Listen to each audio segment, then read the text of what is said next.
Direct from our newsroom in New York, in color, this is the CBS Evening News with Walter Cronkite. And Eric Severide in Washington, Roger Mudd in Washington, Robert Pierpoint at the White House, Nelson Benton at the Pentagon, and Gary Shepard near Chao Duc on the Cambodian border. Good evening.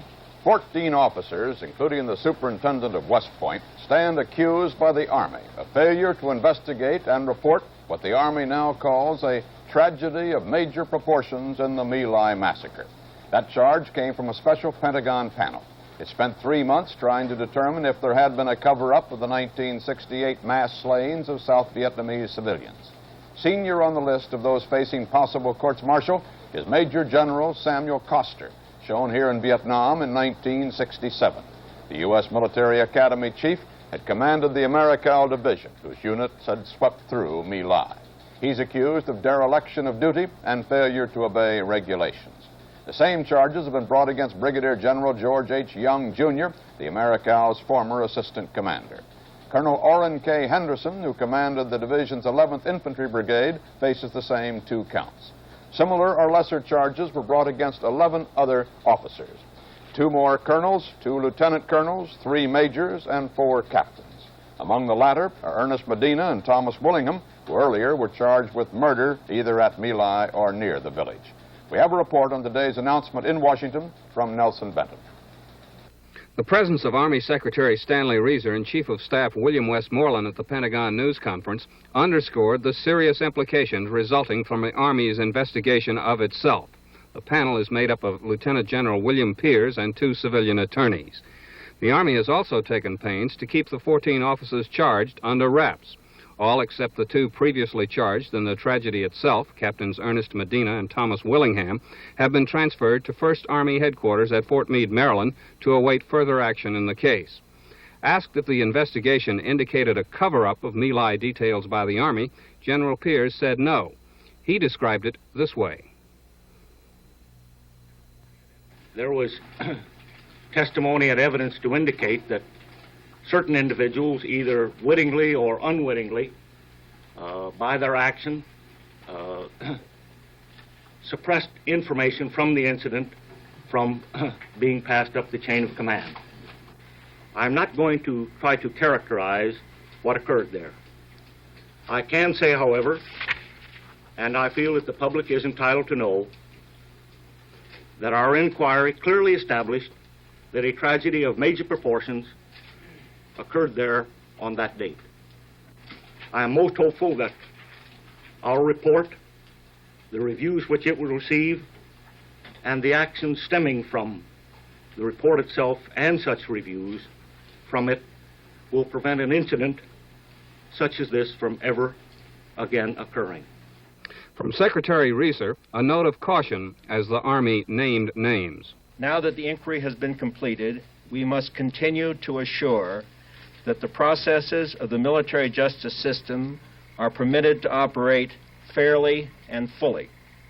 The officers charged in the past several days with failures to adequately investigate and report, as is the case with those persons charged previously with offenses arising directly from the alleged incident itself, are entitled fully to the presumption of innocence which applies in our system of justice.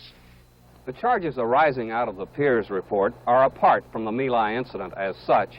Instead, they are an inquiry into the efficiency of the command system itself and into the innocence or guilt of those who wittingly or unwittingly allowed the system to break down so far as the facts at My Lai are concerned. Nelson Benton, CBS News at the Pentagon. Shortly before the announcement in Washington, General Coster told the cadets at West Point that he was being charged and said he had asked for reassignment. The general said he wanted to separate the academy from any connection with the My Lai case. After a moment of stunned silence, the 3,700-man cadet corps gave the commandant a 1.5-minute standing ovation. A young West Pointer today publicly asked for discharge as a conscientious objector and said that the My Lai incident had helped him make up his mind. He's First Lieutenant Louis Font of Kansas City, who graduated 31st among 706 cadets in the West Point class of '68. Font told a news conference in New York that he could not serve in uniform in Vietnam in any capacity. He said he believes that the United States, in his words, is engaged in an immorally in violence.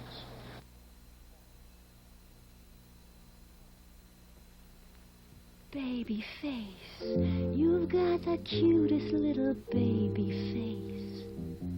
I treat her rotten, you know what I mean? But I let her touch the face once in a while, and she's happy. Look, enough is enough. They love the face, you know what I mean? You gotta get this, Prasanna's new Ultra Chrome Blade. It bullies your beard, but babies your face. The remarkable new Ultrachrome blade goes chrome one better. The edge is sealed on electronically to stay sharper, to bully your beard, but baby your face. It's the smoothest shave ever invented, the baby face shave. You've got the cutest little baby face. I'm dynamite with the dames. Get the Ultrachrome baby face shave, only from Prasanna. They can't keep their hands off the face. Cambodian tugs have towed that hijacked U.S. munitions freighter, Columbia Eagle, into the port of Sihanoukville. And American diplomats met with government officials in hopes of obtaining the release of the ship and the 13 crewmen still aboard. Those crewmen are not technically under arrest, but they are not yet free to leave the country. As for the two hijackers who diverted the ship from its voyage to Thailand, they reportedly are en route to Phnom Penh, the Cambodian capital, where they have been given asylum. Cambodia apparently has gotten nowhere in efforts to talk the communists into pulling their troops out of its country. Informed sources in Phnom Penh said Viet Cong and North Vietnamese negotiators just ignored the issue. Instead, they demanded compensation for the recent sacking of their embassies by Cambodian students. And reports out of Moscow indicated Prince Sihanouk made no progress in trying to persuade the Soviets to use their influence with Hanoi and the guerrillas. In at least one instance, the Cambodian military has turned to the South Vietnamese for assistance in dealing with the communists. AP reports that earlier this week, the Cambodians called for and received South Vietnamese artillery support in efforts to drive a Viet Cong battalion from their soil. A number of enemy dead were found just inside Cambodia after the action, apparently the result of the shelling. The Viet Cong have made heavy use of that area in the past, and Gary Shepard reports on that infiltration route. One of the main enemy infiltration routes from Cambodia into South Vietnam is right here, 100 miles west of Saigon in the Mekong Delta. During the day, North Vietnamese forces stay on the Cambodian side of the border and hide at the base of that mountain. Then, at night, they move under the cover of darkness into South Vietnam. If they're not stopped, they cross the Vinh Tay Canal, which is more than a mile inside South Vietnamese territory, and they find a place to hide before morning. These two enemy soldiers never made it across the Vinh Tay Canal. They were hit by gunfire from one of the many river patrol boats assigned to guard the waterway at night. The Vinh Tay Canal runs parallel to the border for 25 miles, from Tin Bin to Chau Duc. Up until recently, U.S. Navy river patrol boats would move up and down the canal 24 hours a day in an effort to thwart communist infiltration. But several months ago, the boats were turned over to the South Vietnamese. U.S. Navy Lieutenant Armand Zettes of Porterville, California, is the senior American advisor to the South Vietnamese Navy's river patrol operation in this region. Have you noticed an increase in enemy infiltration from Cambodia into South Vietnam in recent months? In recent months, no, but in the last couple nights, particularly last night, there's a great increase. Since Tet, in fact, it's increased. Tet was nothing at all in this area. In fact, it was very quiet. But since then, it has gradually increased until last night. It was really quite a bit of action. So I think it's as a result of Cambodia telling the NVA to move along, and they don't have any place else to go but across. And that means they got to go through us. By morning, the movement of North Vietnamese and Viet Cong forces from Cambodia into South Vietnam comes to an abrupt halt, and the river patrol boats along the Vinh Tay Canal leave their night ambush positions and return to their bases. But tonight, the enemy will once again be on the move, crossing the frontier as he has done for years. Gary Shepard, CBS News, near Chau Duc on the Cambodian border. In Laos, the U.S.-operated support base at Sam Thong, 75 miles north of Vientiane, appears to be in danger of falling to the North Vietnamese. Most of the 20 or so Americans stationed there, along with wounded Laotian troops, were evacuated today. The advancing communists reportedly have captured 2 hilltop positions only 8 miles away. Sam Thong, along with nearby Long Cheng, make up the main bases for the American-supported Mao guerrilla army charged with defending the area. Secretary of State Rogers, in a new statement on Laos, emphasized today that he could not rule out the possibility that American ground troops might be sent there. He was commenting on his testimony released yesterday by the Senate Foreign Relations Committee. Some had interpreted him as saying that the United States would not commit troops to Laos, even if the communists threatened to overrun it. Rogers, in an interview on NBC's Today Show, said he told the committee only that there are no present plans to use U.S. ground forces in Laos. On the subject of American troop levels in Europe, Rogers said the United States is carrying more than its share of the burden of NATO defense there, and he said the administration next year will give serious consideration to a military cutback on the European continent.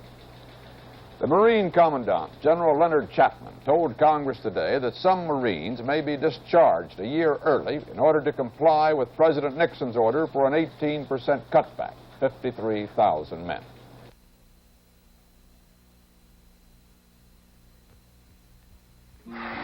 Hey, you do take good care of me. Thank you, sir. I got something for us today. The dining room table? No, not yet. Well, what is it? Well, it's something I think we should have. New York Life.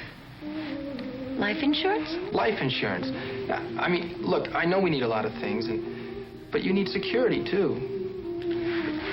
It's important for a wife who is about to become a mother. I love you, Bill. You know, our New York Life agent says we can use this policy in a lot of different ways.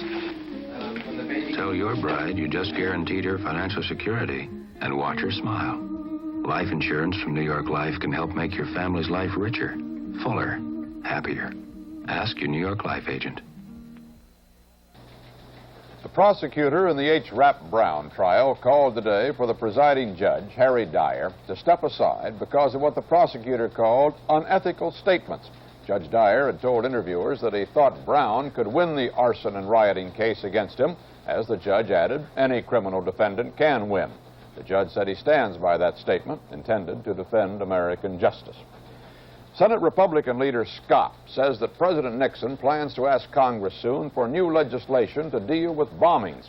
Scott did not go into specifics, but almost as if to emphasize the problem, while Scott spoke, the Bureau of Engraving and Printing was sending its 2,000 workers home early because of a bomb scare.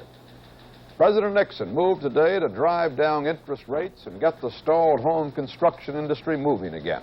He called on Congress to act on an administration plan to subsidize federal loans to savings and loan associations, thus permitting them to increase their mortgage lending. The president also ended a freeze he initiated 6 months ago on federally assisted state and local construction projects. Robert Pierpoint reports. The president took several steps today to stimulate the depressed housing industry, including the release of $1.2 billion in federal construction funds. It was the clearest sign so far that the Nixon administration believes it has won the fight against inflation. House Republican leader Gerald Ford, after a meeting here this morning, reflected that optimism. Well, I think there's a feeling that the problems of inflation have been defeated, and that now we have to try and equalize the development of the economy in the months ahead. As I said at the outset, the danger of any recession as far as the future is concerned is nil. Ford was backed up in somewhat more cautiously academic terms by the president's chief economic advisor, Dr. Paul McCracken. Then came the key question: when will the consumer feel inflation easing? Oh, I think we will see a discernible effect here by certainly in the second half of this year. One can always be hopeful that it will occur sooner, but I would not want to. I think that would be crowding the evidence that we have about how these sequences work themselves out. So if the president and his experts are right, there'll be no recession, and prices ought to start slowing down this summer, in plenty of time for the fall elections. Robert Pierpoint, CBS News, at the White House. There was a mild rally on the New York Stock Exchange today. Volume was 9 million shares. The average price per share on the New York Exchange gained 16 cents, on the American Exchange 3 cents. A Senate subcommittee heard today that drivers of small, low-priced automobiles are more likely to be killed or injured than those in heavier and more expensive cars. B.J. Campbell, director of the University of North Carolina's Highway Safety Research Center, based his findings on more than 270,000 cars involved in auto accidents in 1966 and 68. He said passengers in the Volkswagen bus were killed or injured at a rate more than twice the average. Campbell said that General Motors manufactured 5 of the 15 models, showing injury rates significantly higher than average, all of them Chevy 2 or Corvairs. But he said General Motors also manufactured 12 of 14 models, credited with having significantly lower than average injury death rates, including 1968 standard and large-sized Pontiacs, 1967 large Buicks, and 66 large Oldsmobiles. More GM cars turned up in both categories, he said, because more GM cars are on the road. But the big 3 auto manufacturers, which also include Ford and Chrysler, are, quote, similar to each other in injury values and tend to range from average to better than average.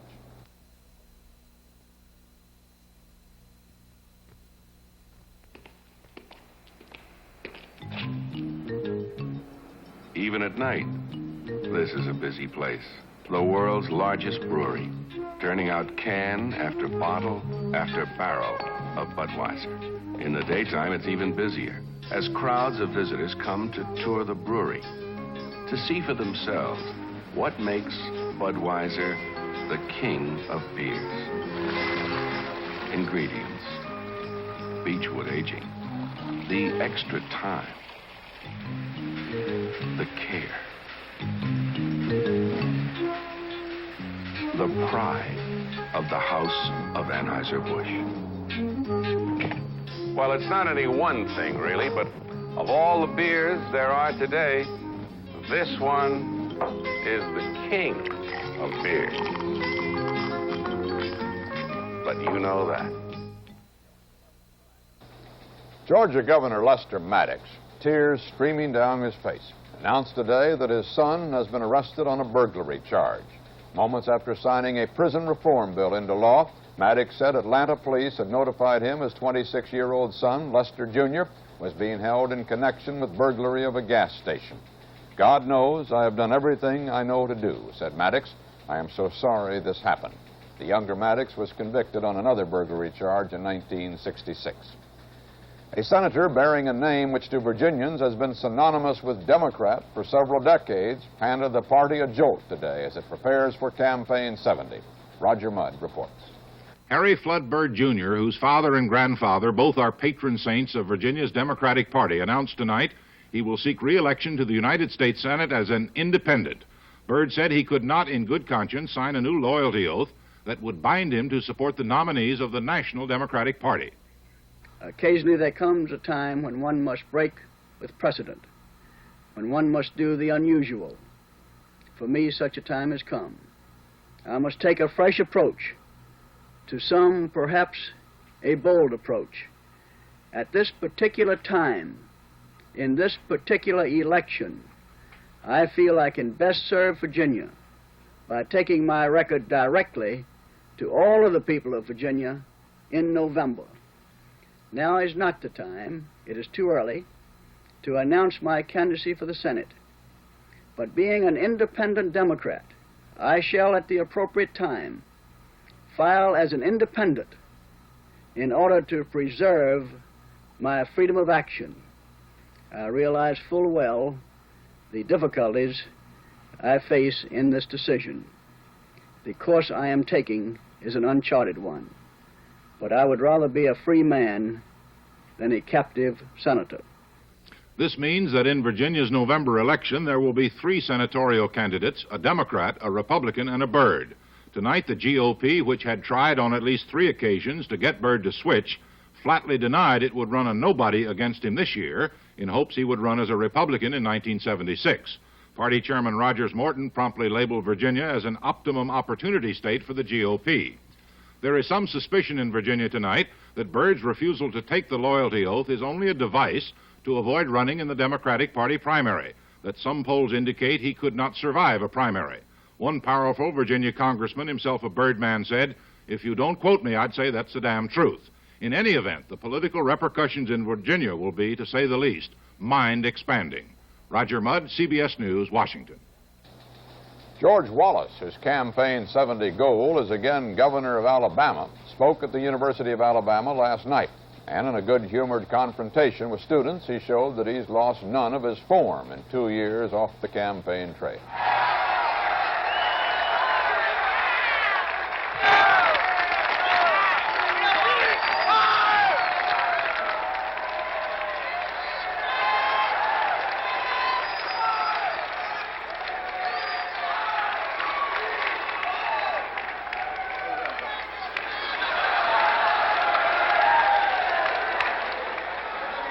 I'm for a revolution, too, but when it gets through, you folks ain't going to be sitting in the front row. Anyway.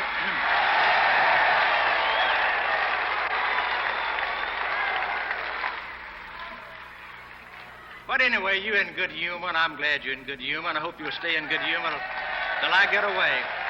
I love you, too. I sure do. Oh, I thought you were a she. You a he. Oh, my goodness.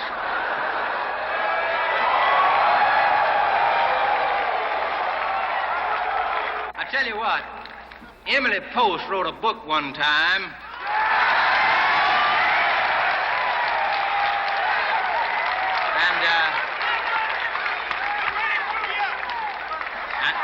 And the name of that book is How to Behave in a Crowd.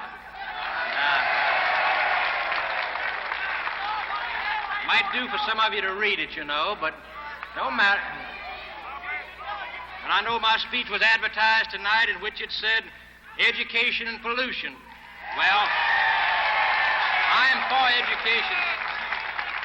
Well, I'm going to go ahead and get my allotted time out because I'm getting $1,500. The average citizen in our state is, of course, sick and tired of the fact that the federal courts and the executive branch and HEW continue to control the education of the health and mind of every child in our state. So we did, I'm just getting through with it. Anyway.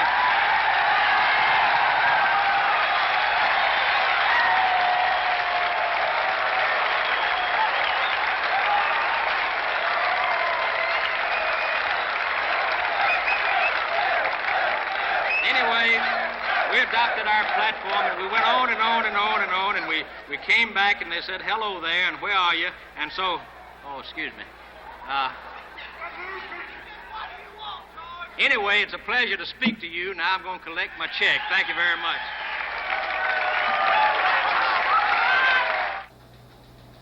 Los Angeles Mayor Sam Yorty announced candidacy today for governor of California. Yorty will oppose State Assembly Minority Leader Jesse Unruh for the Democratic nomination to oppose Republican Governor Ronald Reagan. In Frankfurt, Germany, former Nazi doctor Horst Schumann has been charged with 15,314 counts of murdering concentration camp inmates during 1940 and 1941. The 63-year-old Schumann, who was extradited from Ghana in 1966, also has been charged with participating in 2 so-called mass mercy killings that claimed 80,000 lives.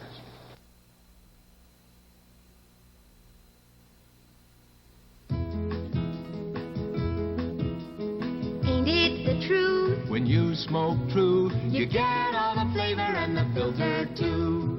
Ain't it the truth? When you smoke true, you get all the flavor and the filter too. True filter cigarettes. All the flavor you need to say, man, this is a good tasting cigarette. This is the best-selling, best-tasting cigarette of its kind. 12.5 milligrams tar, 0.7 milligrams nicotine, air filtration system, built-in mouthpiece. And you get a choice. True comes with or without menthol. Any way you like it, there's no doubt about it. True gives you everything you want in a cigarette. Ain't it true? When you smoke True, you get all the flavor and the filter too. True filter cigarettes. The Senate has overwhelmingly approved lowering the voting age to 18, and the matter now is before the House. Eric Severide has some views on the issue. Eric? Congress seems bent on giving the vote to 18, 19, and 20-year-olds and franchising an additional 13 million or so. Georgia and Kentucky already let 18-year-olds vote. Alaska puts it at 19, Hawaii at 20, with no catastrophic results nor any noticeable ennobling of their politics. All others leave it at 21, many of them having recently refused to lower it. Most European democracies leave it at 21, only Britain goes as low as 18. The measure will be hard to stop because it is tied in with extension of the General Voting Rights Act, and because to those congressmen who believe it right on its merits, one must add many others who will vote for it out of personal hope and fear. Hope that they can thereby gather in these young sheaves come November's election, fear that if they kill the measure, many of the young will take electoral vengeance on them when they do reach voting age. Arguments for the change have been legalistic, sociological, psychological. Not much use has been made of the innocent argument that youthful voting will help to purify politics, the claim made early in the century for the women's vote, until experience proved most women voted like their husbands. The best arguments, by analogy, for youth voting lie in the fact that 18-year-olds can pay taxes and can also be tried in the courts as adults. The worst argument is that if they can fire a bullet in war, they should be able to cast a ballot. Vote casting assumes an act of individual judgment. Military bullet firing assumes mass reflex on command.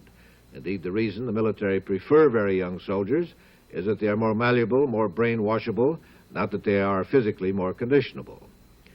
There is solid evidence that the educational level of late teenagers is higher than it was, scant evidence that they are, as some senators claim, emotionally more mature or more intelligent than their predecessors. The biochemical changes of adolescence and the average cranial capacity in Homo sapiens don't seem to have changed particularly in the last several 100,000 years.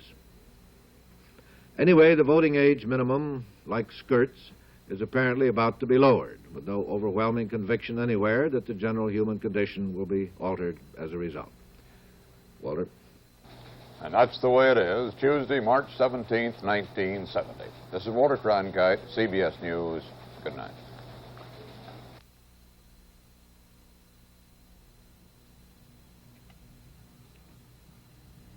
You know, a little while ago, I wouldn't have even tried to do this. I have arthritis, and when my fingers stiffen up and hurt, this sort of thing just isn't any fun. So what's my secret? Bayer aspirin. Well, it isn't really a secret. Most everyone knows that aspirin is what doctors recommend to relieve minor arthritic pain. Most everything you read about arthritis says that to relieve minor arthritic pain and its stiffness, aspirin is the most effective medication you can buy. And Bayer isn't just part aspirin. Bayer is all aspirin, the world's best aspirin. Bayer relieves my pain and its stiffness fast, in a matter of minutes, relieves it for hours. You know, there are millions of people like me with little arthritic pains. I just wish they all knew how much easier life is for me with Bayer aspirin. Direct from our newsroom in New York, in color, this has been the CBS Evening News with Walter Cronkite.